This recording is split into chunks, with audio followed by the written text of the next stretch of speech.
일본 애니메이션도 이제 망했습니까? 망작 재패니메이션 메리와 마녀의 꽃 리뷰입니다. 一緒に帰ろうって。 虹がかかる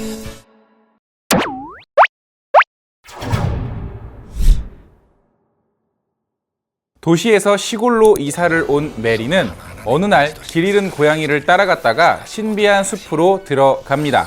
그곳에서 마녀의 꽃인 야간 비행을 발견한 후 메리는 낡은 빗자루를 타고 마법 세계로 향하게 되는데요. 그런데 여기에 있는 악당들이 바로 이 꽃을 노린다고 합니다. 지브리의 정신을 계승한 일본 애니메이션 영화입니다. 一緒に帰ろうって。 메리와 마녀의 꽃 12월 대개봉. 안녕하세요. 같이 영화 보는 남자 엉준입니다. 자, 이 영화는 일본 애니메이션 중에서도 망작입니다. 이 영화의 감독은 마루 및 아리에티라는 작품으로 지브리 스튜디오에서 최연소로 영화 감독을 했던 요네바야시 히로마사 감독인데요. 지브리가 해체되고 나서 새로운 스튜디오를 설립한 이후에 대다수의 지브리 출신 스태프들을 데리고 와서 만든 영화가 바로 이 영화인데 망작이에요. 지브리 애니메이션에서 보았던 그림체만 있을 뿐 그들이 그동안 보여주었던 그 어떤 경이로움, 신비함, 웅장함, 경외감 하나도 없습니다. 이야기의 맥락도 엉망이고 개연성도 엉망진창이고 그냥 망했어요. 악당 캐릭터들이 왜 악당이 된 것인지, 빗자루 아저씨는 정확하게 어떤 역할을 이 안에서 하고 있는 건지, 이 동네에 온 주인공은 피터를 처음 만났는데 왜 얘를 구하러 그렇게 개고생을 하고 다녀야 되는지, 보온통에 꽉 눌러 담은 마녀의 꽃은 어째서 그 집의 계단에 하나가 달랑 떨어져 있는지, 이 마녀의 꽃을 정원사는 어떻게 알고 있는지, の森にしかなくてしかも7年に一度しか咲かないときている 빨간 머리가 도대체 마녀한테 뭐가 좋다는 건지, 회색 고양이 기분은 도대체 언제 납치되었고 누가 납치해 갔는지, 마녀들은 메리의 원래 집이 어딘지도 모르는 건지, 주문의 정수인가 마법의 정수인가 하는 책이 교장집에 있는데 그러면 그 교장은 그 마법을 쓸 줄도 모르는 하수 마법사인지, 마법 학교에 있는 그 많은 학생들은 이 마법 학교가 그렇게 묵사발이 나고 개박살이 나는 동안 도대체 어디서 뭘 하고 있는 건지, 거기다가 느닷없이 등장하는 이 동물들의 훈훈한 떼샷은 뭔지, 이 영화 속에서 벌어지는 여러 가지 결정적인 장면들에서는 이야기의 개연성과 전개의 방향들을 제대로 설정하지 못하고 제대로 설명하지 못한 채 훅가시만 잡고 있어요. 자, 내 손을 잡아. 一緒に帰ろうって。 요지랄.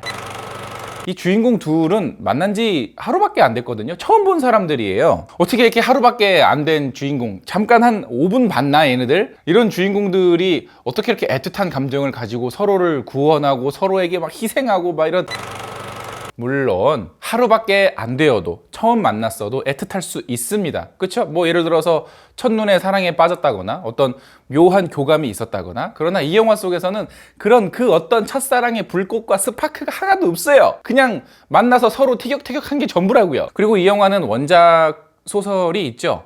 그래서 원작을 보면 과연 나을까요? 그 원작을 봐야만 우리가 알 수 있는 설명들이 이 영화 속에 존재하는 걸까요? 만약에 그렇다면 영화는 제대로 각색이 되었다고 볼 수가 없겠죠. 영화라는 그 매체 안에서 충분히 관객들에게 설득력이 있게 여러 가지 요소들, 여러 가지 이야기들, 원인들을 제대로 설명해 줄 의무가 있거든요. 그런데 그렇지 못해요. 왜냐하면 작가가 능력이 없으니까. 거기다가 이 애니메이션의 작화 역시 이게 과연 2017년에 나온 작품이 맞나 싶을 정도로 후져요. 오히려 코난이나 원피스의 극장판 퀄리티가 훨씬 더 앞서 나가 있습니다. 물론 뭐 이 영화의 분위기나 뭐 시대나 뭐 이런 여러 가지 어떤 것들을 이렇게 종합적으로 고민을 해봤을 때 일부러 이렇게 올드하게 그림을 그렸을 수는 있으나, 제가 봤을 때는 이들이 보여줄 수 있는 능력의 한계, 그리고 감독이 가지고 있는 능력의 한계가 그냥 여기까지밖에 안 돼요 라는 것을 증명한 수준의 작화였습니다. 그리고 이 영화에 나오는 그 많은 요소들 모두는 미야자키 하야오가 보여주었던 그 온갖 소품들에 대한 짜깁기일 뿐이에요. 그래서 이 영화를 보시기 전에 이 영화의 어떤 장면들을 캡처한 이미지들만 봤을 때는 아 맞아, 옛날 꼭 지브리 애니메이션 생각나고 좋다. 하지만 그건 그냥 캡처일 뿐입니다. 막상 이 영화를 직접 보시게 된다면 이 영화 속에서 등장하고 있는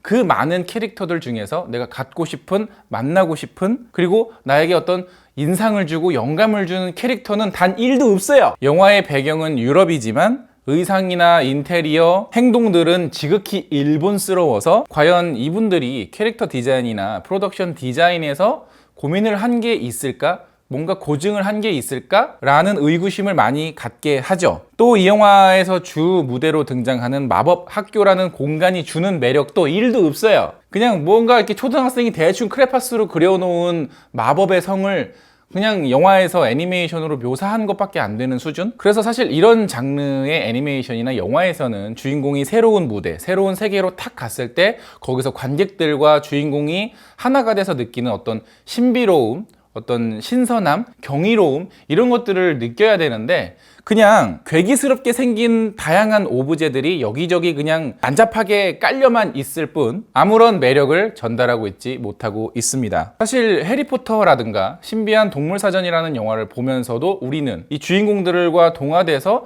그 새로운 세상들을 만날 때 느꼈던 여러 가지 즐거움이나 경이로움들이 다 있거든요. 뭐 영화의 소재가 마법을 다루고 있으니까 어느 정도 이야기의 개연성이 부족하더라도 이해하고 인정하고 넘어갈 수 있었어요. 왜냐하면 우리는 그 영화 속에 등장했던 다양한 캐릭터들이라든가 소품들이라든가 그 세상을 이미 사랑하고 있으니까. 그러나 이 영화 속에서는 그냥 짜깁기 된 것일 뿐이니 뭐 그게 뭐 사랑스럽지도 않고 뭐 이렇게 애정도 안 가고 그냥 엉망진창입니다. 이야기 역시 신선함도 감동도 재미도 없어요. 그냥 행노잼이에요. 주인공이 알고 보면 민폐를 끼치는 앤데 어찌저찌 해서 마법학교를 갔더니 거기서 능력을 인정받아가지고 아 나 기분 좋아 했는데 거기 있던 악당들이 뭐 이 소녀가 가지고 있는 어떤 아이템을 이렇게 또 이렇게 욕심을 부려가지고 뭐 또 누구를 납치해가고 거기서 싸우고 탈출하고 뭐 이런 내용입니다. 그래서 중반부까지 메리가 마법학교로 가는 그 중반부까지는 이야기 진행도 굉장히 산만하고 주인공이 어떤 성격인지 어떤 인물인지 그리고 우리가 저 주인공을 통해서 어떻게 이 세상을 바라봐야 되는지 채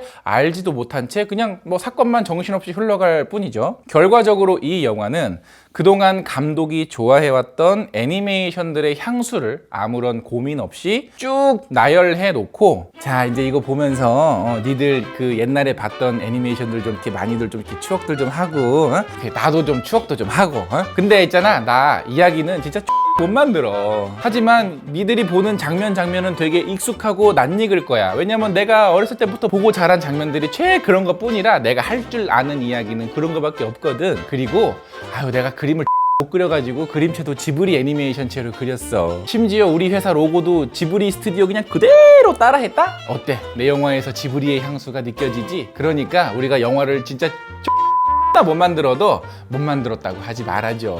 우리에겐 지브리라는 쉴드가 있으니까 그지? 응? 우리 지켜줄 거지? 뭐 이런 개 같은 거. 이 영화는 망작이고 재패니메이션의 어떤 대실패작입니다. 오히려 일본 애니메이션 산업을 후퇴시켰다라는 생각마저 들 정도로 굉장히 창피한 작품이었어요. 이 영화를 보면서 내가 과거에 좋아했던 내가 과거의 경이로움, 경외감을 느꼈던 그런 일본 애니메이션들의 강점과 장점마저도 이 영화 때문에 싫어하게 될 정도로 정말 안타까운 작품이었습니다. 마지막 발악 같은 작품이랄까? 그런데 정작 그 감독은 그럴 능력이 전혀 좆도 없. 이 작품을 보면서 지브리 애니메이션을 추억하기보다는 그냥 과거의 지브리 애니메이션을 보면서 시간을 보내는 게 차라리 나을 것 같아요. 방학 시즌에 맞물려서 아이들에게 그냥 가볍게 툭 하고 보여줄 수 있는 영화, 그런 정도의 영화로는 공감은 합니다. 그러나 그동안 일본 애니메이션이 보여주었던 마법 같은 이야기, 마법 같은 애니메이션에 비하면 이 영화는 뭐 할 얘기도 없어요. 이거 뭐 실드 쳐줄 거리도 없더라. 진짜 단 1도 장점이 없어. 수많은 일본 애니메이션 덕후들의 공격이 예상이 됩니다. 하지만 니들도 이거 보면 실드 쳐줄 거 별로 없어요. 냉정하게 얘기해서. 영화 보고 오신 분들 계시면 영화에 대한 의견 댓글로 많이 달아주시고요. 영상 재밌었으면 좋아요 누르는 거 잊지 마시고 구독 버튼 아직 안 누르셨으면 구독 버튼도 꼭꼭 눌러주세요. 그러면 저 엉준이 앞으로 영화 리뷰를 제작하는 데 있어서 정말 큰 도움이 된답니다. 그럼 저 다음에 더 재밌는 영화 리뷰로 찾아뵙겠습니다. 다음에 만나요. 안녕. 이거 모자 쓰고 이렇게 하면은 많이들 물어보시는데 이거 한화입니다. 한화 이글스예요. 그 가수 이글스가 아니고. 그리고 여기도 보면 이렇게 자세히 보면은 할리가 한화 이글스 그렇습니다. 마하반야 바라밀다